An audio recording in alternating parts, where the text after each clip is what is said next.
In this video, I'm going to show you how to quickly analyze real estate investment deals. Now, I'm going to warn you up front, this isn't going to be the most exciting video that you're going to watch, but nonetheless, it's very important that you understand these concepts if you're to become a successful real estate investor. So here's why. When you're looking for deals, especially online, you need a way to quickly analyze a deal to figure out if it's worth your time to bother investigating it any further. This deal analysis is strictly a numbers game. You have to always just be thinking, show me the money. If you follow these formulas, you'll save a lot of time and you'll make a lot more money. If you don't follow these formulas, you'll make a lot less money or you'll even lose money. And if you let your emotions get involved, you're looking for trouble. Let's talk about some of the terms that we're going to be using here. The maximum purchase price. This is the absolute most that you can spend to purchase a property. If you spend more than this, you will risk not making the money you want or possibly losing money.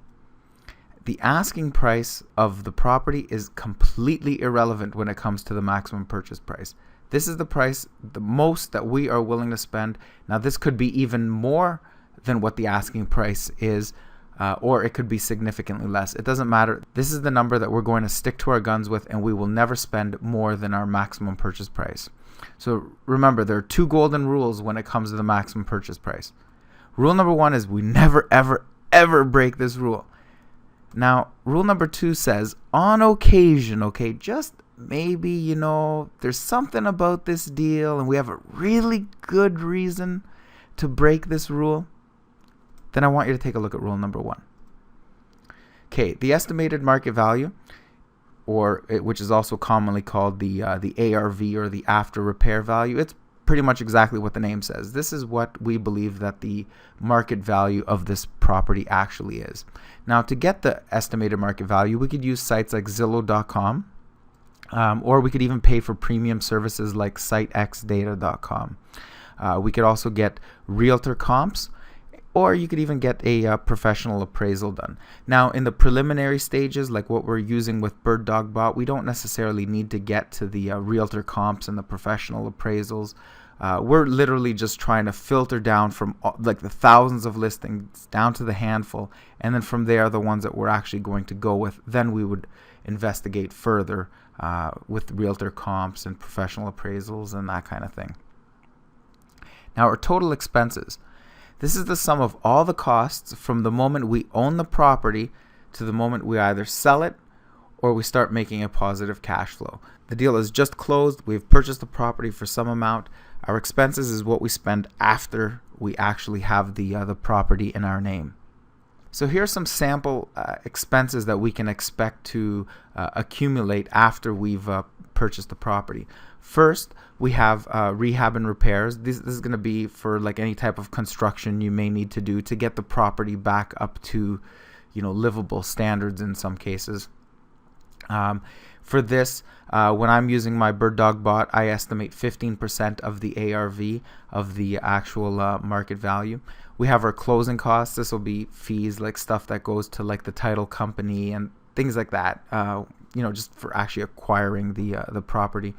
The holding costs, for example, if we've borrowed money or, if we have to pay for the electricity bill or the water bill in the meantime while the construction is going on, that's our holding costs. Unexpected costs are just unexpected costs, things that just may come up, right? So it's one thing to say that if our plan goes perfectly as planned, we don't really have any room for error, but with unexpected costs, we're kind of factoring in that we're going to probably overlook something because we are human after all. Miscellaneous costs could be little things like bank wire transfers or just small things like that. And then if we decide that we want an acquisition fee as well, that's another expense that we could account for.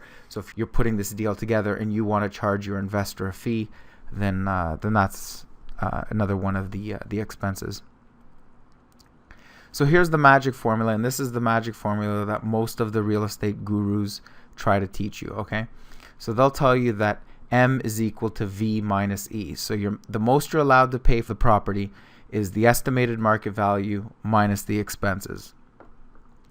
But something is missing with this formula, and I can't believe you hear it all the time that's all you need to know.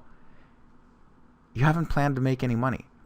So if you don't plan to make any money, how can you expect to make any money? So we got to factor in some profit for ourselves. So really, the real magic formula should look like this. Our maximum purchase price should equal the estimated market value minus our expenses minus a profit that we'd like to make. So who decides how much profit we make? Well, you do. You know, BirdDogBot, every day that you run a search with it, it finds deals all the time where you could put in a profit of $20,000 and it will find properties that will meet this criteria and return you potential profits of up to $20,000 or more. So now how do you know if it's a really good deal? Well, making money investing is all about buying undervalued assets.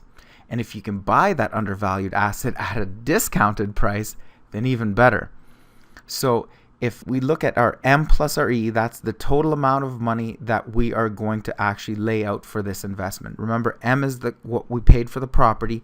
E is the amount of expenses that we accumulated. So if you think about it, if we buy a property, we put in our expenses, and it's equal to the estimated market value, then arguably we could say that we got a fair deal, right? Like after all, we bought something that's undervalued, we fixed it up, and now it's worth what it is, right? Like that's fair, I guess. But here's the secret. The fair deals don't make us any money. There's no room there for us to make any money. So what we really need is we need our M plus our E, our total investment, what we buy the property, put in our expenses. We need that to be less than V. And the more less than V it is, the better we are. So now enter the investment to value ratio. That's what we're talking about here. And this is also referred to as the LTV, or the loan to value ratio. So to calculate this, it's pretty simple. We take our total investment, which is the maximum purchase price, plus our total expenses, and we just simply divide that by the market value. And like I said, the lower the ITV, the better it is. So for example, if we have an ITV of 65%, that means we're buying a property for 65% of what it's worth. So now if we want to talk in dollar terms instead of percentages, you're basically paying $65,000 for a property worth $100,000. So in our case, we could have bought the property for $35,000. We may have estimated $30,000 with repairs, so that's a total of $65,000. So we've put in $65,000, and now we actually have a property that's worth $100,000. So how do we know that it's a good deal? Well, you figure out what you would like your ITV to be. In other words, what's the most you're willing to pay to acquire a property relative to its estimated market value? 65% is a number that I like to use. And with 65%, it's a lot easier to go to an investor to tell them, okay, we're going to buy this property, and by the time it's all done, we'll have paid, 65 cents on the dollar for it. And that also leaves a lot more room for error. So if you did really miss something, you have to sell it a little bit, your profit has dwindled a little bit, you still have room. And the idea is, like Warren Buffett says, rule number one about investing is never lose money. So that's what we're trying to do here with part of this ITV ratio. BirdDogBot does all of this stuff all automatically. Remember, BirdDogBot is, just like the name implies, a bot. It has no emotions. It just crunches the numbers and just shows you the money. It estimates your expenses based on your criteria, the criteria and the percentages that you put in. It estimates market values based on public info that's available online. You tell it how much money you want to make on a particular deal, and it calculates your maximum purchase price. From there, it only comes back with properties that are less than your desired investment to value ratio. So if you haven't given BirdDogBot a try yet, visit us at BirdDogBot.com and get started today. BirdDogBot will automatically run all the calculations we discussed in this video for you for every property it analyzes, saving you the time and effort of having to do it yourself. Check us out at BirdDogBot.com, and I'll see you in the next video.